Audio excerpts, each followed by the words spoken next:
கர்த்தருடைய பரிசுத்த நாமத்திற்கு ஸ்தோத்திரம்.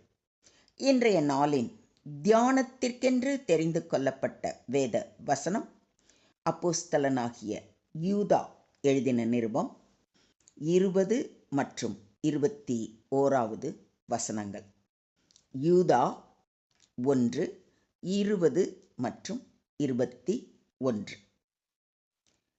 நீங்களோ பிரியமானவர்களே, உங்கள் மகா பரிசுத்தமான விசுவாசத்தின் மேல் உங்களை உறுதிப்படுத்திக் கொண்டு பரிசுத்த ஆவிக்குள் ஜெபம் பண்ணி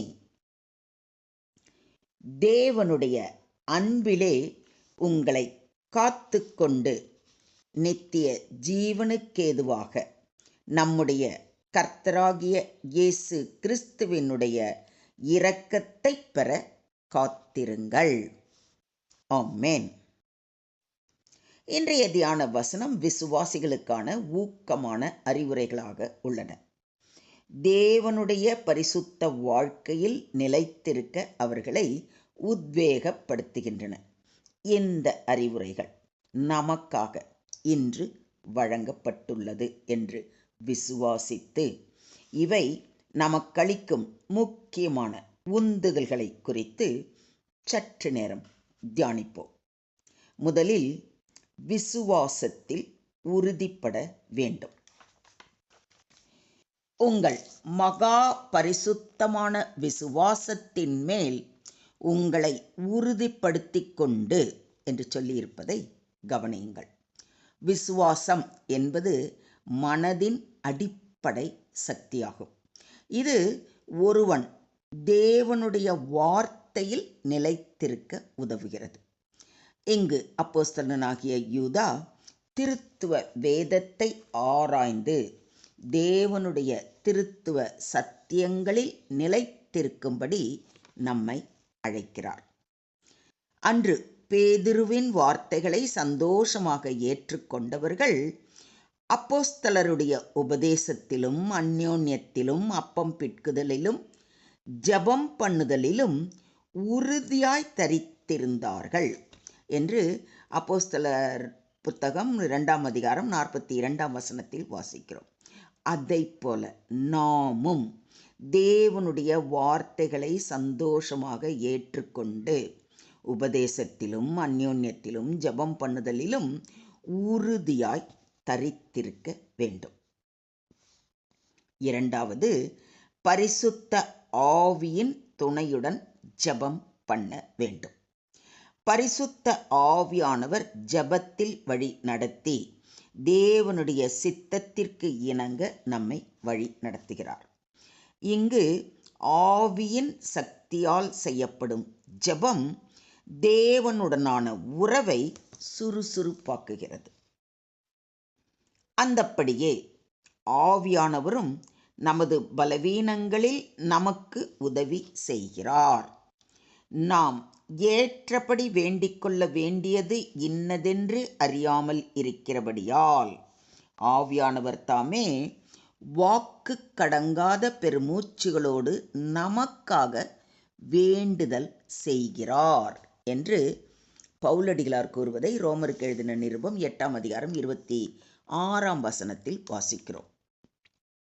மூன்றாவது, தேவனுடைய அன்பிலே நிலைத்திருக்க வேண்டும்.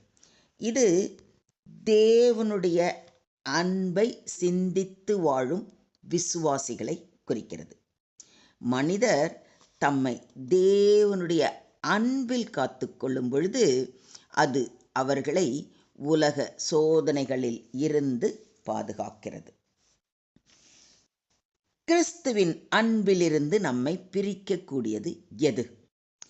எதுதான் நம்மை பிரிக்க முடியும் என்று கூறும் பவுலடிகளார், சாவோ வாழ்வோ வான தூதரோ உன்னதத்தில் உள்ளவைகளோ ஆழத்தில் உள்ளவைகளோ வேற எந்த படைப்பும் நம் ஆண்டவர் கிறிஸ்து இயேசுவின் வழியாய் அருளப்பட்ட தேவனின் அன்பிலிருந்து நம்மை பிரிக்கவே முடியாது என்று என்பது என் உறுதியான நம்பிக்கை என்று திடமாக கூறுகிறார்.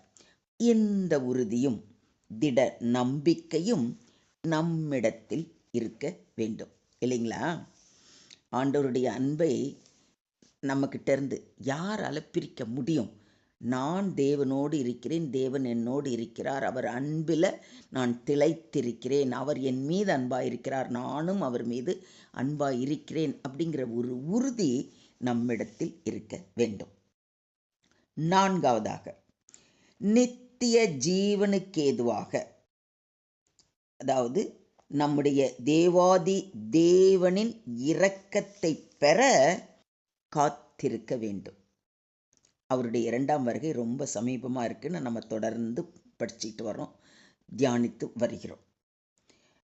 அதனால் அப்படிப்பட்ட அவருடைய வருகையின் போது அவர் முன் நிற்க திராணி உள்ளவர்களாக அப்படி நின்னோம்னா மட்டும்தான் நமக்கு நித்திய ஜீவன் கிடைக்கும்.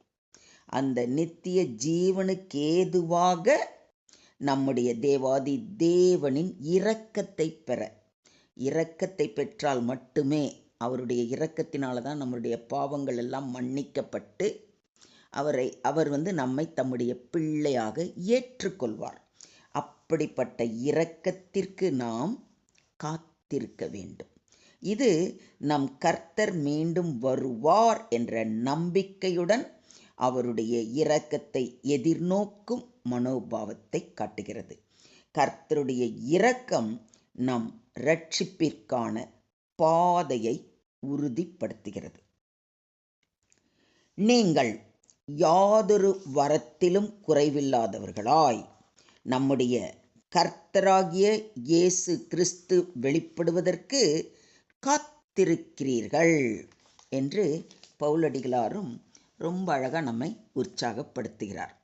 மொத்தத்தில் இன்றைய தியான வசனம் நமக்கு கற்றுக் கொடுக்கும் பாடங்கள்: முதலாவது, விசுவாசத்தில் அடித்தளமாய் இருக்க வேண்டும். இரண்டாவது, பரிசுத்த ஆவியில் வழிநடத்துதலுடன் ஜெபிக்க வேண்டும். மூன்றாவது, தேவனுடைய அன்பில் வாழ வேண்டும். நான்காவது, இயேசுவின் இரக்கத்தை நம்பி இருந்து நித்திய வாழ்வுக்காக காத்திருக்க வேண்டும். இவைகள் தேவனுடன் மேலும் ஆழமான உறவை வளர்க்க உதவும். இதை விசுவாசிக்கிறீங்களா? பரிசுத்த தீர்க்க தரிசிகளால் முன் சொல்லப்பட்ட வார்த்தைகளையும் இரட்சகராயிருக்கிற கர்த்தருடைய அப்போஸ்தலனாகிய எங்களுடைய கட்டளைகளையும் நீங்கள் நினைவு கூறும்படி இந்த நிருபங்களினால் உங்கள் உண்மையான மனதை நினைப்பூட்டி எழுப்புகிறேன் என்று அப்போஸ்தலனாகிய பேதுரு கூறுவதை ஏற்றுக்கொண்டு அனுதினமும் வேத வார்த்தைகளை வாசித்து தியானித்து நம்முடைய விசுவாசத்தை பலப்படுத்திக் கொள்வோம். எந்த சமயத்திலும் சகலவிதமான வேண்டுதலோடும் விண்ணப்பத்தோடும் ஆவியினாலே ஜெபம் பண்ணி அதன் பொருட்டு மிகுந்த மன உறுதியோடும் சகல பரிசுத்தவான்களுக்காகவும் பண்ணுகிற வேண்டுதலோடும் விழித்து கொண்டிருங்கள் என்ற சத்தியத்தின்படி அனுதினமும் பரிசுத்த ஆவியின் வழி நடத்துதலோடு ஜெபம் பண்ணுவோம். இன்றைய தியான வசனத்தின் சாராம்சம்: விசுவாசத்தில் உயர்த்தப்படுதல், ஆவியால் வழி நடத்தப்படுதல், அன்பில் உறுதிப்படுத்தல், நித்திய வாழ்வின் மகிமைக்கு காத்திருத்தல். இவைகளை மனதில் ஆழமாக பதித்து கொண்டு அனுதினமும் தேவ சமூகம் அமர்ந்து அவர் கரத்தில் நம்மை முழுமையாக ஒப்பு கொடுப்போம். அவரே நம்மை ஆசீர்வதித்து அவரது அன்பில் திளைக்கவும் பரிசுத்த ஆவியின் வழி நடத்துதலில் நடக்கவும் கிருபை செய்வாராக. தேவனுக்கே மகிமை உண்டாவதாக. ஆமேன், ஆமேன், ஆமென்.